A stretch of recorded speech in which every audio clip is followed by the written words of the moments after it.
সৰোজ পেগু ডাঙৰীয়া, মন্ত্ৰী উৰ্খাবৰা ব্ৰহ্ম ডাঙৰীয়া, মন্ত্ৰী জয়ন্ত মল্ল বৰুৱা ডাঙৰীয়া, মিছিল স্বায়ত্তশাসিত পৰিষদৰ CM পৰমানন্দ চাইনিয়া ডাঙৰীয়া, শিক্ষা বিভাগৰ সচিব নাৰায়ণ কোঁৱৰ ডাঙৰীয়া,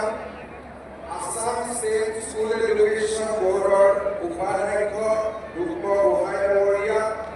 সঞ্জয় দত্ত ডাঙৰীয়া, সুৰঞ্জনা সেনাপতি ডাঙৰীয়ানী, নীৰৱতা দেৱী ডাঙৰীয়ানী, উপস্থিত আজি নিযুক্তি পত্ৰ গ্ৰহণ কৰিবলৈ অহা যুৱ যুৱতীসকল, তেওঁলোকৰ অভিভাৱকসকল আৰু উপস্থিত অতিথিবৃন্দ। বিগত